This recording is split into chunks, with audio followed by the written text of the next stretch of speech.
Hey everyone, how's it going? It's Vince over at Ceramic Pro Killeen, and so today we have a 2022 Shelby GT500, and we are going to show you how to do a front windshield tint on this vehicle. So a lot of times people ask us, like, how does front windshield tint work? How can I get it on my car? And is it truly clear, and does it provide the UV protection? So we're going to show you guys our install, and then we're going to give you guys some insights on, how important it is to have front windshield tint, especially when it comes to protecting your front dash, your seats, and just making sure you have an overall better experience when you're driving your vehicle. So stay tuned. Alrighty guys, so what you see me doing right here, even if you're a new window tinter, is called the shrink process.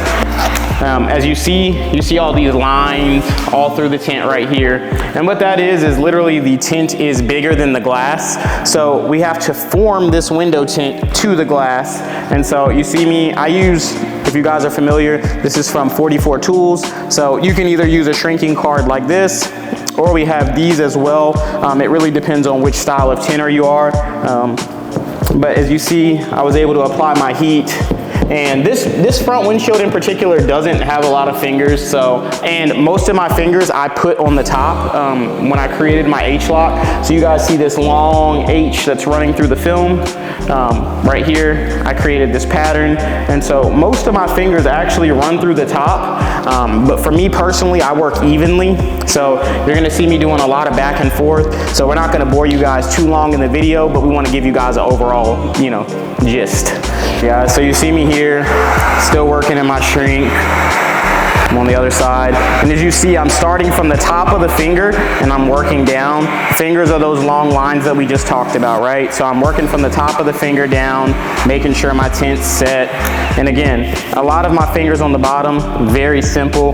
We don't have to struggle on this front windshield, at least not on the bottom half. When we get to the top, we'll have a little bit more fingers to work out, but we're just making sure that we're staying even. And then same thing, you see me right when I'm at this bottom. We want to make sure that we get a really good shrink at the bottom. This will make our install process a lot easier when we're in the vehicle. We don't want to have to do a whole bunch of adding heat and doing a whole bunch of squeegeeing once we're inside.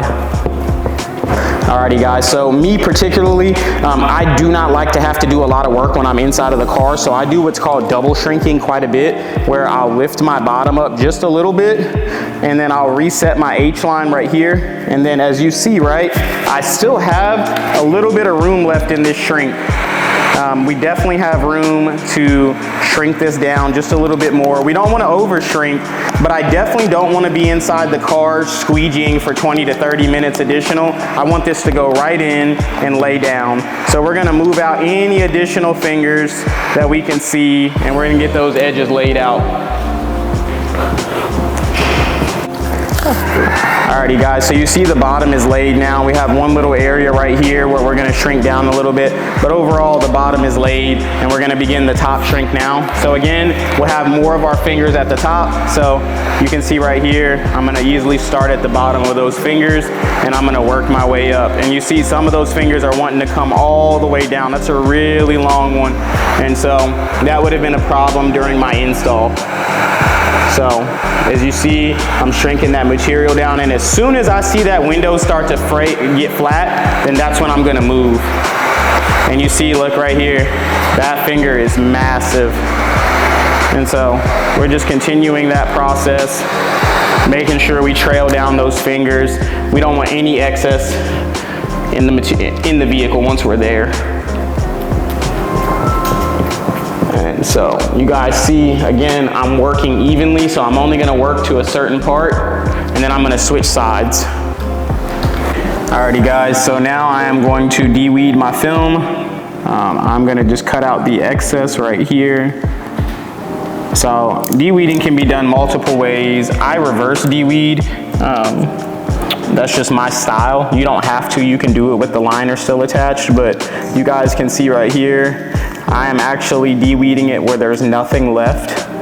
So if you see what I'm doing, I prefer deweeding this way. That's just me though. This is a technique that I learned from Ceramic Pro. Their head installer, Dane, showed me this method because I struggled with weeding traditionally.